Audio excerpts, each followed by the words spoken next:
네, 안녕하세요. 대한민국 기업 영업의 전문화를 위해서 글을 쓰고 강의하고 있는 프론티어 비즈 대표 박주민입니다. 오늘은 강사 vs 전문가라는 주제를 가지고 이야기를 좀 해보고자 합니다. 얼마 전에 저의 페이스북 패친인 한 분께서 제가 올리는 그 포스팅에 다음과 같은 댓글을 다셨어요. 우리 박주민 강사님의 이렇게 포스팅을 보다 보면 이제 그 영업 마인드에 대해서 제가 그 중요성을 이해할 것 같다. 그리고 우리 박주민 강사님의 강의를 너무 듣고 싶다. 이제 영업이라고 하는 단어가 매우 매력적으로 들리기 시작했다. 이런 그 댓글을 달아주셨거든요. 그런데 제가 그 댓글에 대해서 다음과 같이 또 댓글을 달아드렸습니다. 저는 강사가 아니고 기업 영업 교육 전문가로서 1인 기업의 대표입니다라고 말씀을 드렸어요. 더불어서 부연을 해서 이렇게 또 설명을 드렸죠. 어, 제가 강의 현장에서 강의를 하는 어떤 기능적인 측면에서의 강사로 불리는 것은 전혀 문제가 되지 않죠. 오늘의 강사님 박주민 대표입니다. 박주민 씨입니다. 이렇게 불리는 것은 전혀 문제가 되지 않는데, 저의 어떤 그 직업적인 정체성이랄까요? 그런 그 직업이라고 하는 틀 속에서 바라보면 저는 주로 대표라고 불리는 것이 요즘 훨씬 더 흔해졌습니다. 그래서 저는 프론티어 비즈 대표 박주민입니다라고 소개도 하고 또 거의 요즘에는 열에 한 여덟 아홉은 저를 다 이제 검색을 하고 오셔서 그런 것도 있습니다만은 강사라고 부르는 분들은 거의 없고요. 박주민 대표, 박주민 대표님, 이렇게 이제 보통 불러주시거든요. 왜 이러한 현상이 일어났을까? 거기에는 저의 이제 의도적인 것도 있었고요. 또, 오늘날에는 이제는 뭐 의도하지 않아도 자연스럽게 어떤 한 분야의 전문가로서, 1인 기업가로서, 그렇게 저를 이제 대우해 주신다라는 느낌을 받고 있거든요. 사실 이제 어떤 측면에서 보면은, 뭐 대표가 됐든, 뭐 1인 기업가가 됐든, 혹은 또 이제 프리랜서가 됐건, 다 이제 뭐 비슷한 맥락 아니겠는가, 이렇게 생각하실 분도 있겠습니다만은, 저는 좀 구분을 하고 있습니다. 먼저, 흔히들 이제 프리랜서와 그 1인 기업가를 이제, 보통, 혼용해서 생각하시기 쉬운데, 대체적으로 그렇다라는 겁니다. 뭐 딱 이렇게 무 자르듯이 이렇게 누군가가 이렇게 정리한 것은 없어요. 대체적으로 봤을 때 에, 어떤 업의 주도권이 공급자한테 있느냐 혹은 구매자한테 있느냐에 따라서 약간의 이제 어, 이니셔티브의 영역이 좀 다르다고 생각해요. 쉽게 얘기하면은 프리랜서 같은 경우는 주로 어떤 그 강의가 됐던 어떤 일감의 오파가 왔을 때 거의 선택의 어떤 영역이 없이 거의 일이 들어오면 해야만 하는 그런 어떤 그 생계형 측면에서 일을 하는 경우가 좀 많다. 그래서 뭐 일을 거부한다든지 또 본인이 쉬고 있을 때라도 일이 들어오면 언제든지 달려가야만 하는 어떤 그런 형태의 구조를 좀 띠는 것이 저는 좀 프리랜서라고 봤고요. 반면에 이제 1인 기업가라고 하는 측면에서의 어떤 그 일은 경우에 따라서는 그 일을 거부할 수도 있습니다. 즉, 뭐 어떤 여러 가지 이제 조건이 있겠습니다만 일을 주도한다라는 측면에서 봤었을 때 그 일이 나와 과연 부합될 수 있는 일인지 그렇지 않은지 또 고객사와 나와의 어떤 뭐 합의나 여러 가지 이제 조건들이 잘 맞지 않는 경우에는 그 일을 이제 거부할 수도 있다라는 거죠. 물론 뭐 프리랜서도 거부할 수는 있겠습니다만은 대체적으로 봤을 때 이런 기업가 정신을 바탕으로 해서 1인 기업을 운영하는 경우는 어, 돈만 바라보고 가지는 않습니다. 이 의미를 또 오해는 하시지 말아야 되죠. 돈이 중요하지 않다라는 게 아니라 돈은 중요합니다만은 돈 플러스 그거에 더 가치지향적인 측면에서 봤을 때 음, 그 일이 나에게 주어졌을 때 과연 고객과 내가 상호 윈윈할 수 있는지 이러한 측면을 또 돈에 못지않게 바라보면서 간다라는 측면에서 저는 1인 기업가와 어, 프리랜서를 조금 구분을 합니다. 자, 그렇다면 오늘 강사와 전문가라고 하는 그 차이점에 관한 이 컨텐츠를 만든 그 배경이랄까요? 이유는 무엇일까? 그런 생각을 좀 하게 됐습니다. 사실은 뭐 어제 오늘 일은 아니고요. 제가 몇 년 전부터 강사가 아닌 전문가가 되어야 한다라는 그런 글들을 SNS상에 많이 소개를 했었습니다. 사실 솔직하게 말씀을 드리면 저는 강사로 시작을 했습니다.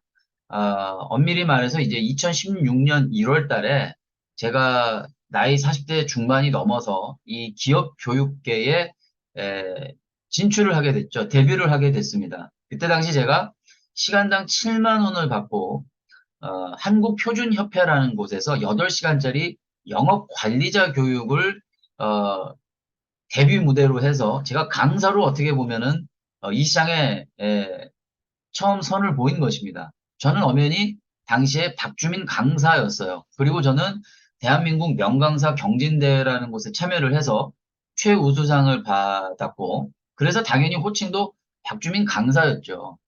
그런데 제가 아까 말씀드렸다시피 이제 시간당 7만 원을 받고 8시간이니까 세금 떼니까 한 54만 5천 원이 통장에 들어오더라고요. 제가 두 번의 눈물을 흘렸습니다. 첫 번째 눈물은 야, 내가 과거에 이제 사업으로 실패를 했는데, 이젠 더 이상 직원들 월급 안 챙겨줘도 되고, 내가 그 사업을 일구기 위한 여러 운영비를 조달하는데, 이제 신경 쓰지 않고, 오직 내가 책을 보고, 혹은 어떤 그런 컨텐츠를 학습해 가면서, 이 지식을 팔면서도 얼마든지 돈을 벌 수 있구나. 이런 기쁜 마음에, 감사한 마음에 첫 번째 눈물을 흘렸고요. 두 번째 눈물은 그 소위 인간 본능, 간사함에서 나온 눈물이었습니다. 얼마 가지 않았어요. 야, 내가 이 강의 8시간을 위해서 거의 한 달간을 정말 죽도록 개고생을 하면서 준비를 했는데 54만 5천 원이라니 이거 말이 되는 거야? 그런 이제 사실 말씀드려서 좀 어이가 없는 생각이 들더라고요. 그래서 제가 그때부터 이제 어쩌면 본격적으로 뭐 의도적이라기보다는 나의 가치를 좀 올려서 이 시간당 단가를 좀 빠르게 올려보자. 이런 생각을 했던 겁니다. 그래서 기존에 이제 어떤 그 강사들이 해왔던 시장에서의 패턴을 가지고는 안 되겠다. 그래서 그때서부터 제가 좀 전략적으로 좀 치밀하게 또 꾸준하게 어떤 그 준비 작업들을 했고 그런 것들을 실행을 하면서 점차 점차 자연스럽게 강사의 영역에서 전문가의 영역으로 넘어오게 되었다. 이렇게 보는 것이 사실은 더 정확할 것 같습니다. 그래서 제가 이제 시대적인 어떤 패러다임이나 흐름들이 이제 오리지널 자신만의 어떤 뭐 독자적인 컨텐츠 또 자신만의 어떤 그 인사이트를 바탕으로 해서 승부하지 않으면 사실은 지속 가능하게 이 시장에서 살아남는 게 어려운 환경이 되었기 때문에 사실 어떤 맥락이나 시대적인 흐름도 그렇고 또 제가 실제 경험한 것들을 비추어 봤을 때도 이제는 강사가 아닌 전문가로서의 어떤 전환 이런 것들이 더더욱 중요한 시대가 됐다. 이따가 또 제가 말씀을 드리겠습니다만 저의 이야기뿐만이 아니라 여러 각 분야의 전문가들이 이야기하고 있는 그러한 그 인사이트들을 바탕으로 해서 왜 강사가 아닌 전문가로 우리가 빨리 트랜스퍼링을 해야 하는지에 대한 어떤 이유와 어떤 근거들을 바탕으로 오늘 시간들을 좀 가져보려고 합니다. 자, 그러면 준비한 어, 슬라이드를 보면서 이야기를 하겠습니다.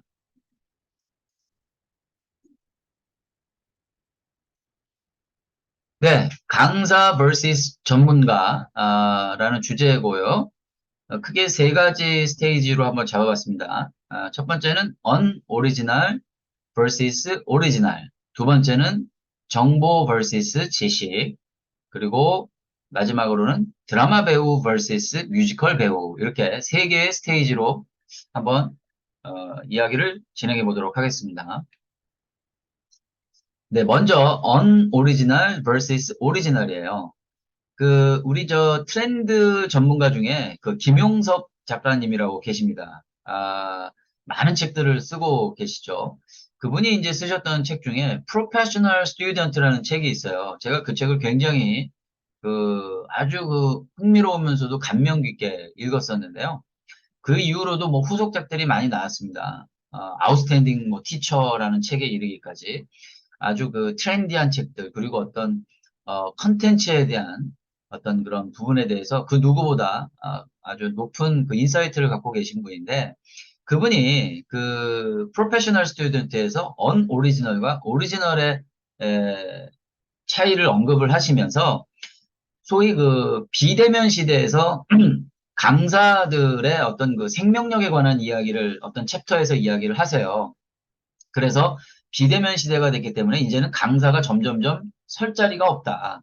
이제 이런 이야기를 하시면서 크게 두 개의 중요 키팩터를 말씀을 하십니다. 첫 번째는 자기만의 독자적 컨텐츠 유무가 있느냐 없느냐에 따라서, 그리고 그 컨텐츠에 대한 대체 불가성이 있느냐 없느냐에 따라서 단순한 강사냐, 혹은 그분이 이제 전문가라고 명명하진 않았지만 어떤 저자나 명사나 이러한 밸류가 높은 그런 전문가로서로 포지셔닝을 하느냐에 대한 이야기를 하셨었거든요. 자, 제가 밑에 이렇게 표로 정리를 해놨습니다만, 일단 기본적으로 일반적인 강사로서의 기능은 정보 전달자라는 거예요. 그래서 다른 유명한 어떤 저자들의 책이나 컨텐츠들을 인용해서 발췌하고 그것을 그냥 전달하다 보니까 주로 그들에게 필요한 능력들은 화법이죠. 말 잘하는 기술이 되게 중요한 겁니다. 뭐 상황에 따라서는 어떤 특정한 산업 분야에서는 어떤 20, 30대의 젊은 산업 강사를, 여성 산업 강사를 필요로 하는 영역도 있지만, 사실 그런 부분들은 얼마든지 대체가 가능하다. 대체가 굉장히 쉽다라는 이야기를 하시고 계시죠. 자, 반면에 이제 소위 제가 이제부터 전문가라고 말씀을 드리겠습니다. 전문가의 영역은 그 기능 자체가 단순한 정보 전달자가 아니죠. 지식을 전달한다라는 겁니다. 자, 그렇다면 정보와 지식의 차이를 우리가 좀 이해해야 되잖아요. 이 부분은 제가 다음 장에서 좀 더 상세하게 설명을 드릴 거예요. 그래서, 뭐 간단하게 여러분들 아시겠지만은 지식은 정보의 보다 한 단계 더 높은 상위 레벨의 개념이잖아요.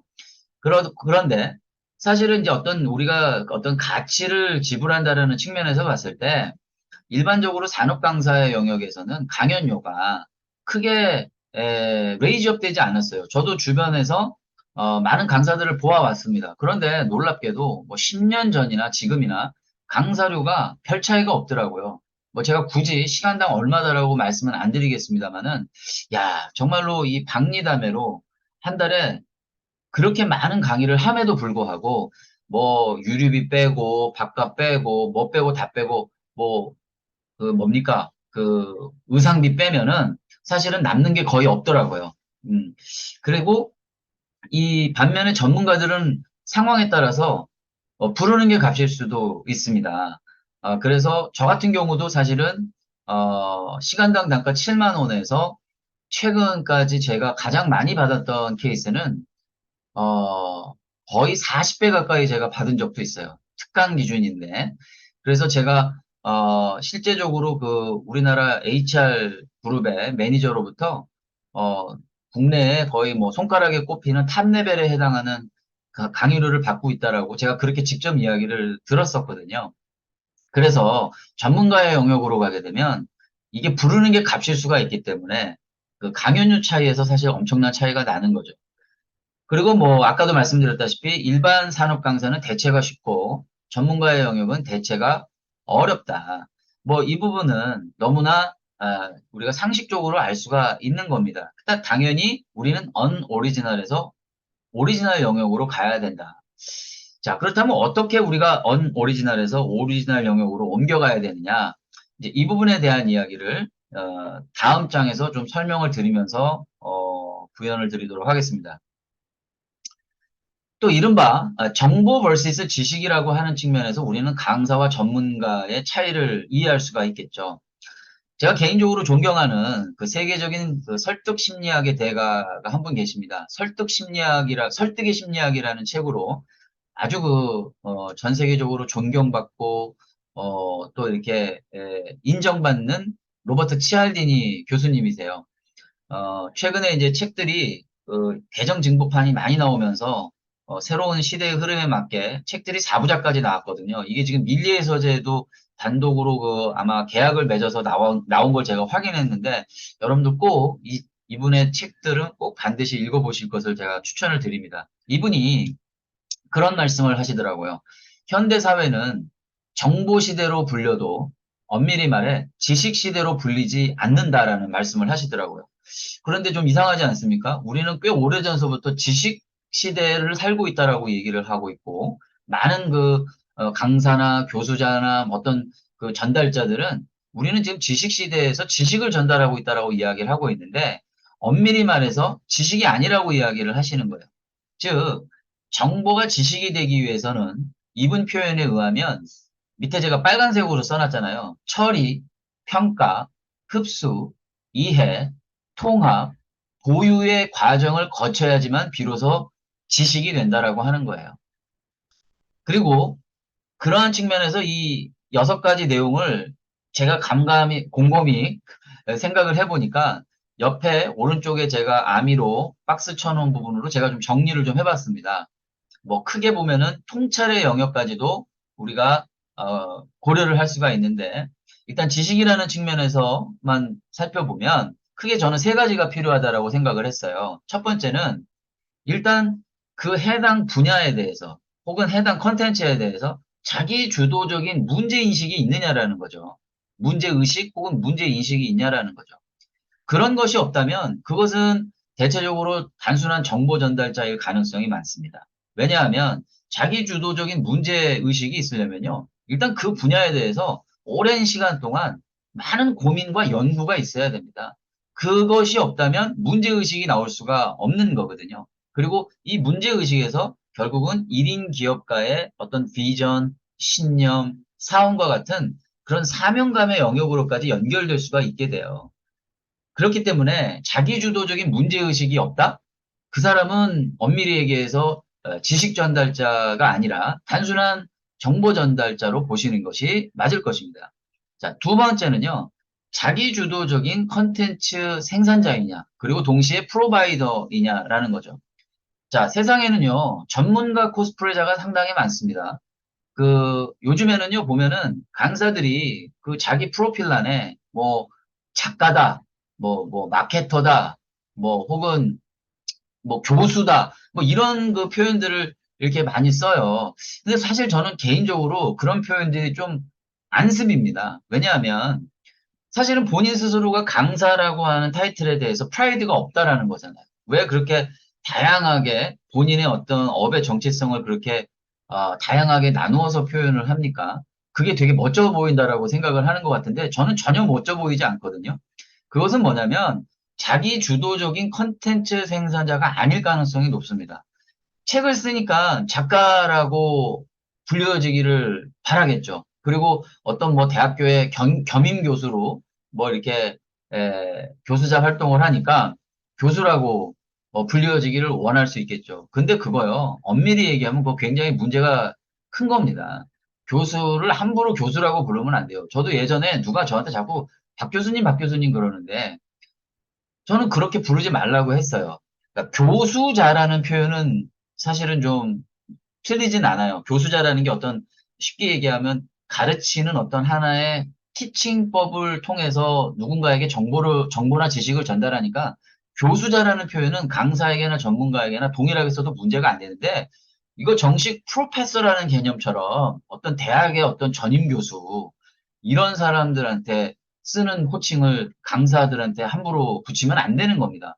왜냐하면 대학에서 실제 대학생들 상대로 해가지고 강의하시는 분들 많잖아요. 시간 강사. 그 사람들 다 석사 마치고 박사 과정에 있으신 분들도 많거든요. 그런데 시간 강사라고 불리우잖아요. 대학 강사라고 불리우지 교수라고 불리지 않아요. 엄격하게 구분이 되어 있거든요. 근데 왜 정상적인 교수의 어떤 자격 요건을 가지지 않은 강사들한테 교수라고 부릅니까? 그리고 왜 본인 스스로가 그렇게 불리워지기를 바랍니까? 저는 그거 별로 바람직하지 않다라고 생각을 해요. 그래서 그 책을 쓰니까 작가, 책을 또 여러 권 쓰니까 뭔가 작가틱할 수는 있겠지만 저는 그렇게 생각하지 않습니다. 그 내용 속에 본인의 문제의식이 발현되고 창발된 내용이 있는가 이러한 측면들을 저는 봐야 된다라고 생각을 하고요. 그런 측면에서 컨텐츠를 생산하면서 동시에 프로바이더, 공급을 하는 어떤 그런 측면에서 저는 자격이 갖추어졌을 때 지식 전달자라고 보지 그렇지 않으면 역시 정보 전달자다.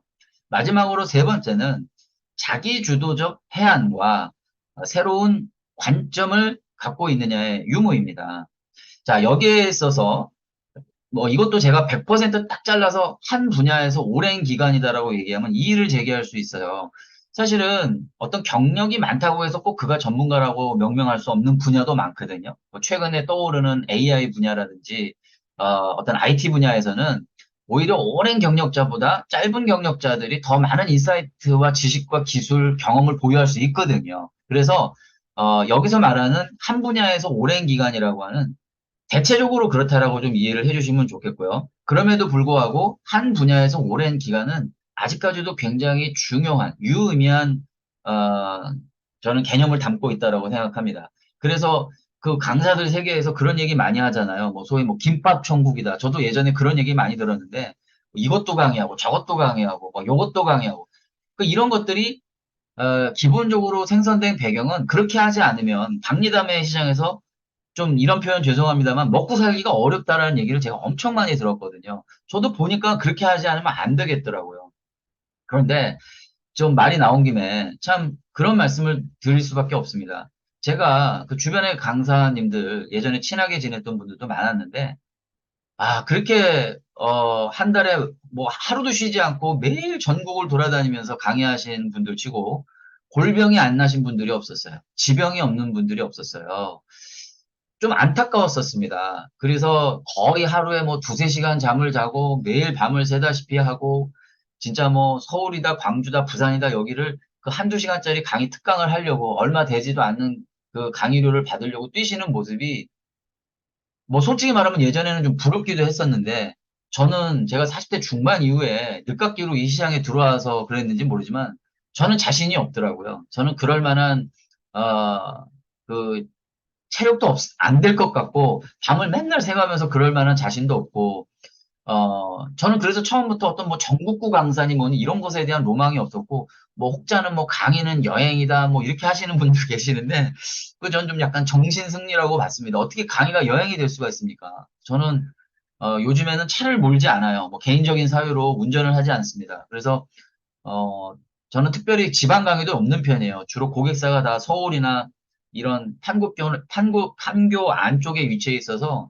지하철로 다 갈 수 있는 1시간 코스로 갈 수 있어서 저는 개인적으로 굉장히 다행이다라고 생각을 합니다. 왜냐하면 저는 사실은 그렇게 막 어디 막 돌아다니는 것도 썩 좋아하지도 않고요. 솔직히 말씀드려서 그럴 만한 체력도 아닌 것 같아요. 네. 제가 잘 쓰는 근육과 체력이 따로 있고 또 이제 체력이라는 게 그러한 또 체력이 따로 있는 것 같거든요. 저는 분명히 느끼거든요. 그래서 나는 정말로 그렇게 하라도 못하겠다. 근데 어떻든 간에 그분들은 그들한테는 굉장히 소중한 일이라는 건 제가 이해를 못하는 건 아닙니다. 절대 뭐 그분들의 일을 폄하한다라는 게 아니라 어떻든 간에 지식이냐 지식을 전달하느냐 정보를 전달하느냐의 차이에 따라서 엄밀히 얘기하면 자기 주도적인 해안이 있어야 되는데 김밥 천국의 어떤 그런 스타일로 강의를 해가지고 어떻게 거기에서 어떤 깊이 있는 인사이트와 전문성이 나오겠습니까?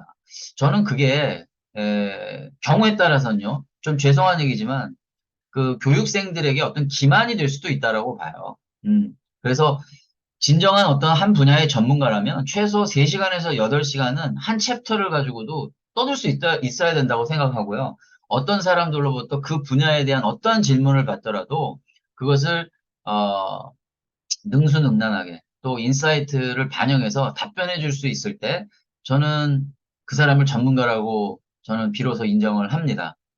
그래서 분명히 좀 저는 구분을 했으면 좋겠습니다. 그래서 단순히 본인이 전문가 코스프레자가 되어서는 안 되고요.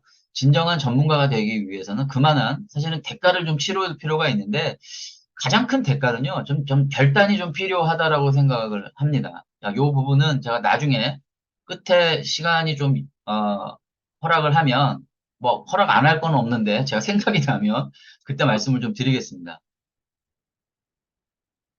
마지막으로 이제 제가, 비유를 좀 해보면, 강사 vs 전문가를, 저는 강사는 드라마 배우 같다라는 생각이 들었고요. 전문가는 좀 뮤지컬 배우에 가깝다라는 생각을 하게 됐어요. 일단 기본적으로 제가 또 표에 정리를 해놓은 바와 같이, 대체적으로는 어떻습니까? 강사는 소비자의 비주체적인 간접 소비의 형태를 띠고요. 전문가는 소비자의 주체적 직접 소비의 형태를 띱니다. 자, 저 같은 경우는요, 사실은 교육 에이전시들을 통해서 강의 섭외가 오는 비율이 극히 적습니다. 사실은 그런 교육 에이전시가 뭐 엊그저께까지도 그렇고 계속해서 오퍼가 왔고 수많은 에이전시의 업체 관계자들을 만났거든요. 근데 이상하게 잘 인연이 이루어지지 않더라고요. 처음에는 뭐 천군만마를 얻은 것 같습니다 하면서 저하고 만나서 막 굉장히 좋아라 하시고 앞으로 뭐 함께 교육 사업 잘해보자 뭐 이렇게 막 으쌰으쌰 하고 막 그랬었거든요. 근데 실질적으로 그 뭐 제 컨텐츠 분야 때문인지 어떤 건지는 모르겠지만 결국은 이게 잘 성사가 안 됐어요. 그 이유를 보면 대체적으로 교육 에이전시들이 좀 영세한 것 같아요. 인원도 좀 제한되어 있고 그러다 보니까 일단 기본적으로 중요한 일감이 떨어지면 거기에 모든 리소스가 들어갈 수밖에 없어 보여요. 그러다 보니 뭔가 자체적으로 컨텐츠를 개발하고 뭔가 새로운 신규 고객을 개척하고 그러한 과정 속에서 저의 컨텐츠를 제안하는 데는 좀 한계가 있어 보이더라고요. 그러다 보니까 뭐 그분들이 처음부터 나쁜 의도라고 저 생각하지는 않고요. 어쨌든 간에 이게 인게이지먼트가 안 되더라고요. 그런데 대체적으로 우리 그 강사님들은 보면은 대체적으로 에이전시와 보통 연결이 되어져 가지고 최종 고객들의 어떤 그 무대에 서서 강의 활동을 하시는 비율이 높잖아요. 그런 생각이 들더라고요. 거기에는 다른 그 만일에 어떤 A라는 강사가 위촉이 될 수도 있지만 B나 C로도 얼마든지 대체가 가능해 보였어요. 아, 그렇게 해서는 안 되겠다라는 생각을 저는 그 아까 7만 원 받았을 때부터 생각을 했었거든요. 그래서 저 같은 경우는요, 특히나 2023년도 들어서 강의 섭외 영역에서 좀 바뀐 흥미로운 변화가 있어요. 아까도 이제 첫 번째 변화는 이미 예전부터 한 3년 차 이후서부터 제가 2018년도 1월 달부터 기업 교육 시장에 들어왔다고 했잖아요. 제가 이제 올해 만 5년이 됐는데 주로 저는 이제 직접 엔드 유저 고객사가 섭외하는 비율이 거의 90%인데 특히나 올해 들어서는 어, 대기업 같은 경우는 이제 임원분께서 그리고 중소 중견기업 같은 경우는 사장님께서 직접 연락을 주시거나 밑에 그 실무자를 통해서 저를 섭외하라고 지시를 내려서 연락이 오는 비중이 상당히 많아졌습니다. 딱 뭐 몇 퍼센트라고 딱 꼬집어서 말씀을 드릴 수는 없겠습니다만은 대략 제 감에 최소 30% 이상이 넘어요. 이게 3년도 들어서 저에게 생겨진 새로운 변화예요. 그 이유는요. 일단 기본적으로 제 컨텐츠 자체가 트렌드적으로 봤을 때나 어떤 기업 경영의 어떤 패러다임 측면에서 봤을 때 영업 조직의 전문성이 필요한 그 시기가 대두가 됐다라는 겁니다. 그러니까 타이밍적으로 요즘 그런 것들이 맞아 들어갔다고 봐요. 그래서 뭐 기술이나 제품이 많이 상향 평준화가 되다 보니까 예전에는 기술력만 가지고 먹고 살았던 기업들이 이제는 아니다. 영업이라고 하는 측면에서 전문성을 갖추어야지만이 우리의 기술을 더 제값을 받고 지속 가능하게 성과를 올리면서 고객과 장기 거래를 할 수가 있겠구나. 이걸 깨닫기 시작을 한 거예요. 그래서 저한테 섭외 오는 비중이 많은데 저는 뭐 에이전시도 없고 뭐 솔직히 말해서 HR 분야에 아는 사람도 별로 없었고 그 분야에 있지도 않았기 때문에 저는 인맥이 없어요. 예. 그렇기 때문에 제가 그들로부터 섭외를 받을 수 있는 유일한 툴은 오로지 책과 유튜브밖에 없습니다. 그리고 SNS를 통해서 제가 꾸준히 쉬지 않고 올리는 저의 인사이트를 담은 컬럼들이죠. 이런 것들을 그분들이 탐독을 하시거나 시청을 하시면서, 뭐, 어떤 이유이신지는 모르겠지만, 저를 신뢰하시게 됐고, 그래서 저를, 섭외를 해오시는 비중이 굉장히 높습니다. 그러다 보니까, 저는 중간 에이전시를 거치지 않잖아요. 그러니까, 저는 오롯이, 제가 원하는 만큼의 강의료를 부를 수가 있는 것이죠. 물론 이런 것들도 처음부터 이렇게 원활하게 됐던 건 아니에요. 이거는 철저하게 협상의 영역이기 때문에 내 가치와 거기에 상응하는 대가를 받기 위해서 제가 굉장히 많은 노력을 했습니다. 예. 어쨌든 간에 소비자의 주체적인 직접 소비가 저의 경우는 훨씬 많은 거죠. 그만큼 책임감도 많고 또 한편으로는 책임감이 많은 만큼 고객에게 더 확실한 가치를 주기 위해서 노력을 더 하게 되는 것 같아요. 예. 그 노력이 제가 볼 때는 일반 강사님들은 저보다 더 노력을 더 많이 하시는 분들이 많을 거예요. 근데 그 노력의 효율성이 훨씬 높다라는 거죠. 그 집중된 노력이 들어가기 때문에 훨씬 더 부가가치가 높다라는 겁니다.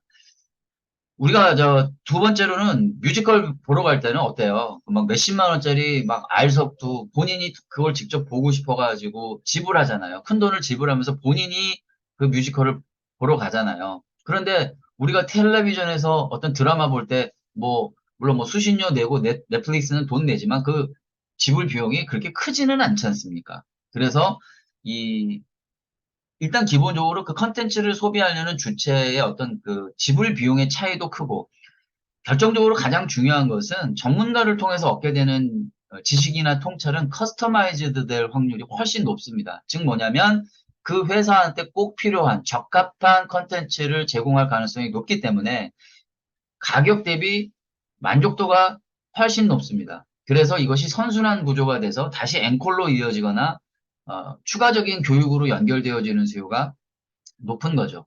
예.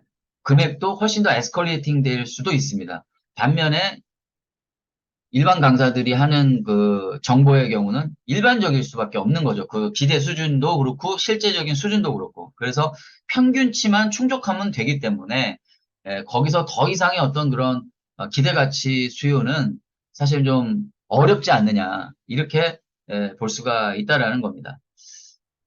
자, 이렇게 해서 제가 크게 이제 그 세 가지를 이렇게 말씀을 드렸는데 이제 좀 정리를 좀 하겠습니다.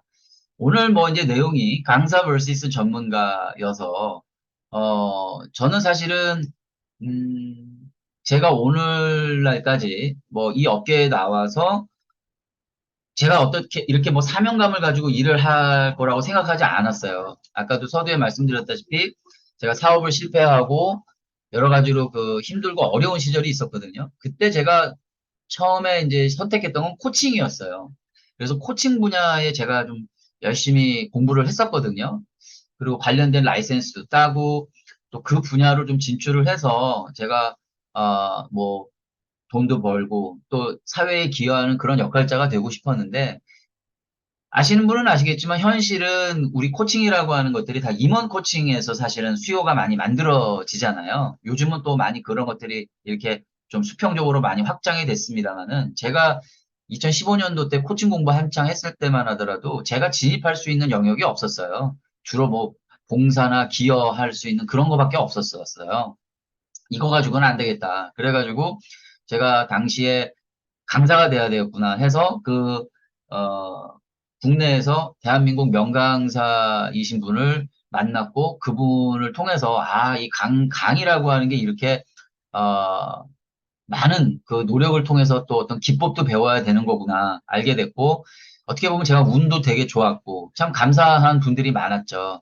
그래서 제가 말씀을 드리잖아요. 저는 처음에 강사로 데뷔한 엄연한 박주민 강사였다고요. 그러나 제가 7만 원 그 8시간 강의하고 정말 다리가 후들후들 걸려가지고 걷지를 못했던 기억을 지금도 하거든요. 그래서 그 이후로 이렇게 가면 안 되겠다. 그래서 저는 처음부터 프리미엄 전략을 썼던 것이고, 그래서, 소위 제 분야에서 선택적으로 아무도, 이, 선점하지 않았던 분야에서 그 분야에서 내가 일단 1등을 해야 되겠다. 그래서 저는 그 콜드 콜링 세일즈라고 하는 분야에서 제가 이제 어떤 나름대로 독보적인 컨텐츠를 만들었던 거죠. 사실은 그 컨텐츠가 만들어지는 것들은 대부분이 다 직접 몸으로 뛰고 어, 고통을 감내하고 뭔가를 대가를 정말 많이 지불을 한 것들이었죠. 그러나 그것이 컨텐츠가 또 되기에는 한계가 있는 거죠. 경험만 가지고는 할 수가 없는 거니까요. 그래서 전 세계적으로 그 콜드콜링 분야에서 가장 권위 있는 사람들의 컨텐츠를 찾다 보니까 국내에는 없는 거예요. 그래서 그때 뭐 아마존, 구글 같은 거 검색을 해가지고 관련된 서적들을 이렇게 다 수입을 했습니다. 제가 뭐 영어를 잘하지도 못하는데 팝하고 도움을 참 많이 받았죠. 그래서 번역을 해나가면서 제가 실제 27년 동안 필드에서 뛰었던 경험들, 또 콜드콜링을 하면서 그 눈물 젖은 건빵을 먹으면서 그 고생했던 그 경험들을 그 번역한 이론들과 접목을 해가지고 하나의 프레임워크를 만든 것이 바로 프로미스라는 책이었거든요. 그래서 그 책이 이제 소위 특정 시장에서 각광을 받기 시작을 하면서 저는 처음부터 그 책을 통해서 일반 강사들이 받는 수준의 강의료보다 훨씬 높은 수준으로 저는 돈을 받을 수가 있었어요. 그런데 흥미롭게도 그렇게 많은 돈을 지불하는 기업들이요. 대기업하고는 비교도 할 수 없는 정말 자그마한 그런 기업들이거든요. 그러나 그들은 소위 콜드콜링으로 예, 수입을 만들어내는 기업들이었기 때문에 그들의 필요와 저의 컨텐츠가 딱 부합을 했던 것이죠. 그래서 그 시장에서 제가 조금씩 영향력이라는 표현은 좀 당시로서는 좀 어울리지 않고 좀 그들에게 필요를 채워주다 보니까 저는 이제 그 다음 단계 넥스트 레벨로 B2B라고 하는 세일즈로 영역을 확장을 하게 된 거고 그러기 위해서는 이 콜드콜링이라고 하는 부분이 강하게 시장에서 앵커링을 해줘야지만이 거기서 제가 캐시카우가 만들어지니까 또 다른 컨텐츠들을 여유를 가지고 만들어낼 수가 있잖아요. 그 전략이 참 운이 좋게도 잘 먹혔던 겁니다. 그래서 전체 B2B 세일즈라고 하는 컨텐츠에서 사실 콜드콜링은 원 오브 댐일 뿐이지만 그것을 바탕으로 해서 제가 안정적인 기반을 만들어 나가기 시작을 했고 그 이후서부터는 제가 이제 본격적인 B2B 세일즈에 모든 그 토탈 패키지 컨텐츠를 저의 것으로 만들어 나가기 시작을 하면서 지금은 이제 그거보다 훨씬 더 넓은 차원에서의 컨설팅 프로그램을 지금 거의 4년째 만들어 오고 있는데 거의 완성 단계에 왔거든요. 사실은 몇 년 전에 런칭을 했는데 엄밀히 얘기하면 지금까지도 파일럿 형태입니다. 그래서 제가 올해 연말까지 이 파일럿을 충분히 시뮬레이션을 하고 난 다음에 아 이쯤이면 됐어라고 생각하는 순간에 제가 다시 리오픈을 할 텐데요. 어, 아마 24년도가 되지 않을까. 그리고 그 컨텐츠야말로 제가 하고 있는 이 영역에서 어, 끝판왕 컨텐츠가 될 거라고 저는 생각을 하는데 어떻든 간에 그렇게 됐을 때는 지금의 단순한 그 전문가로서의 어떤 받는 비용하고는 또 비교할 수 없는 수준의 레벨업으로 저는 갈 거기 때문에 더 지금부터 흥분이 되고 벌써부터 흥분이 되고 기대가 되고 있습니다. 네, 이제 좀 정리를 좀 하겠습니다. 마지막 문장을 제가 이제 이렇게 정리를 해놨는데요. 제가 개인적으로 또 좋아하는 문장입니다. 진정한 전문가가 되는 길에 대해서 제가 이제 그 영업 교육 갔을 때 그 영업 전문성을 얘기할 때마다 제가 늘 강조하는 문구예요. 전문가란 매우 협소한 분야에서 저지를 수 있는 모든 실수를 저질러 본 사람이다. 네, 노벨 물리학상 수상자이신 덴마크 출신의 물리학자 닐스 보어가 하신 말씀이시죠. 저는 항상 이 문장을 보면서 저 자신을 독려를 합니다. 그리고 항상 배움의 자세를 견지를 하려고 노력하고요. 또 누구나 마찬가지겠습니다만 자기 분야에서 최선 다하지 않은 사람은 없다고 생각을 해요. 저는 잘 알고 있습니다. 우리나라의 많은 산업 강사분들이 얼마나 많은 시간과 비용과 스트레스를 받아가면서 노력을 하시는지. 그런데 좀 안타까운 것은 그 노력만큼의 대가를 좀 받으셨으면 좋겠다라는 거예요. 그러려면 저는 좀 결단이 필요하다라고 생각을 합니다. 어떤 결단일까요? 아까 말씀을 미처 못 드렸는데 제가 전문가가 되기로 결단을 하고 난 이유는 제가 나름대로의 원칙을 세웠습니다. 즉, 나는 내 컨텐츠의 깊이를 쌓아가는 것만큼 비례적으로 이만큼을 받아야겠어라고 하는 원칙을 세우기 시작을 했고요. 그 원칙이 강화가 됐을 때 가급적 타협하지 않았습니다. 여기서 가급적이라고 제가 솔직하게 말씀드리는 거는 솔직히 저도 좀 먹고 살아야 했었거든요. 그러다 보니까 어쩔 때는 시간당 적지 않은 비용을 지불하겠다는데도 제가 거절을 하고 있더라고요. 쉽지 않았습니다. 그렇게 해야지만이 저는 시장과 고객들한테 신뢰를 줄 수 있다라고 생각을 했었거든요. 이것이 제가 이 B2B 세일즈에서 항상 강조하는 3P의 첫 번째 프린서플 원칙에 해당을 합니다. 그리고 두 번째는 프로세스인데요. 제가 고객들하고 어떤 그 강의 협의를 하잖아요. 오파가 오잖아요. 그러면 단 한 건만 가지고 제가 제안하지 않아요. 제가 그 회사의 전체적인 측면에서 저는 세 개의 세일즈 혁신 전략안을 제공을 하거든요. 그래서 뭐 그들이 선택을 하고 안 하고는 그들의 문제이기 때문에 예를 들어서 그분들로, 그 고객사들로부터 오퍼가 하나가 오면요. 저는 하나의 제안을 드리는 게 아니라 토탈 패키징으로 최소 3개 이상의 컨텐츠 선택권을 드립니다. 그러면 놀랍게도 결국은 그 세 가지를 저는 다 제안을 받는 경우가 많아요. 그러니까 교육을 진행하는 경우가 많다 이거죠. 그래서 쉽게 얘기하면 100을 처음엔 저한테 요청을 했는데 궁극적으로 저는 300, 500, 1000에 해당하는 효용을 드리고 거기에 따른 리워드를 받는 경우가 많다. 그러다 보니 저는 강의를 많이 하지 않아도 됩니다. 그래서 오히려 하나의 고객사, 몇몇 고객사를 집중적으로 해서 확실하게 만족을 드리는데 중점을 두니까 고객은 만족도가 높고 저는 거기에 따른 더 큰 대가를 얻고 그러니까 훨씬 더 좋은 거예요. 그리고 강의를 한다는 건 어때요? 계속해서 소진이 되는 활동이다 보니까 언제 전문가가 될 시간이 있겠습니까? 계속해서 박리담회로 전국을 돌아다니면서 해야 되는데 공부를 하는데 그 공부가 얼마나 그 슬라이스 하겠어요? 얼마나 깊이가 있겠어요? 예. 제 아무리 천재라 하더라도 쉽지가 않은 거죠. 결국은 전문가가 된다는 건 시간과의 싸움이고 고통을 감내해야 하는 시간인데, 예, 그렇게 강의 활동을 해가지고 저는 처음부터 이렇게 가서는 안 되겠다라는 판단을 했던 거거든요. 그리고 마지막으로 프랙티스입니다. 3P의 프랙티스예요.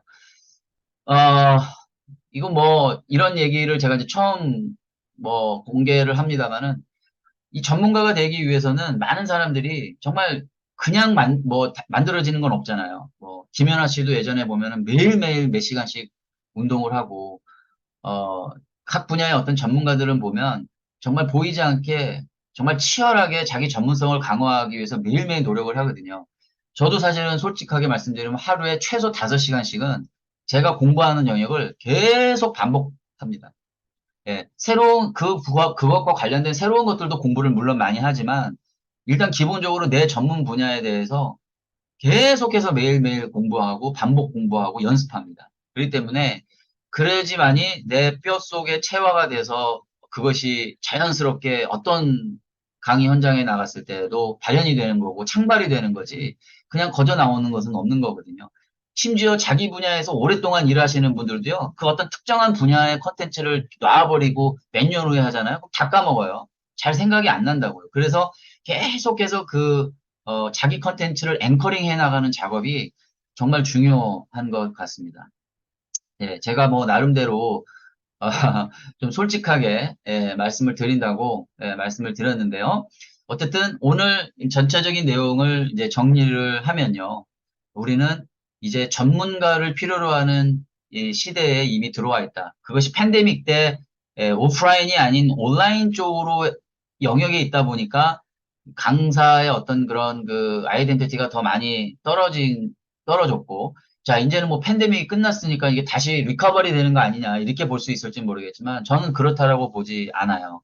앞으로 더더욱 전문가가 더욱더 많이 대우받을 수밖에 없다. 왜냐? 이제는 모든 것들이 AI와 플랫폼으로 대체될 수밖에 없는 세상이잖아요. 그래서 결국 남는 거는요. 제 영역에서는 이렇게 제가 티칭을 합니다. 스트래티지밖에 없다. 이 스트래티지, 즉 전략밖에 없다라고 하는 측면은 뭐냐면 기능적으로 봤을 때 기업에서는 이 AI 플랫폼 스트래티지밖에 남는 게 없는데 AI하고 플랫폼은 빼고 유일하게 인간의 휴먼 터칭 영역, 소위 전략 기획 역량을 바탕으로 해서 사람을 직접 터칭하는 영역은 B2B 세일즈 분야가 거의 유일한 영역이거든요. 왜냐하면 고객이 다 이합 집산되어 있잖아요. 네, 삼성, LG, 코롱 다 이합 집산되어 있잖아요. 그리고 그들의 담당자들은 2, 3개월을 최대한 빠른 경우는 2, 3개월 경우에 따라 이전직을 반복할 뿐만이 아니라 끊임없이 그 역할과 명암이 달라지고 있거든요. 그렇기 때문에 이거는 로봇이나 AI로 대체될 수 있는 영역이 아니어서 이미 2013년도에 그 옥스퍼드 대학교의 칼 베네딕트 프레이 교수가 세상에 공개한 논문 어, 고용의 노동 미래 보고서 고용의 미래 노동 보고서에 보면은 제가 그 원문을 다 다운로드를 받아서 공부를 했는데 702개의 직업군이 나오거든요. 그중에서 사라지는 직업군 702번째가 텔레마케터였고 사라지지 않는 직업이 1등이 인간의 심신을 치유하는 테라피스트였어요. 이건 상식적으로 우리가 다 알고 있는데 저는 직업이 이쪽 기업 영업 교육 전문가이다 보니까 세일즈 직군을 쭉 한번 리스트업을 해봤더니 9개 직군이 나오더라고요. 근데 7개 직군은 다 600위권 밖으로 금방 사라지는데 단 2개의 직군은 사라지지 않더라고요. 첫 번째는 세일즈 엔지니어스 그룹이었고 그 다음 하나는 세일즈 매니저였는데 엔지니어는 이제 소위 기술 영업 기반이니까 여러분들이 이해하시겠는데 여기서 재미있는 게 세일즈 매니저스예요. 600위권 밖에 있는 세일즈 어드미니스트레이터하고 비교를 해서 봐야 되는데 둘 다 직역을 하면 영업 관리자거든요.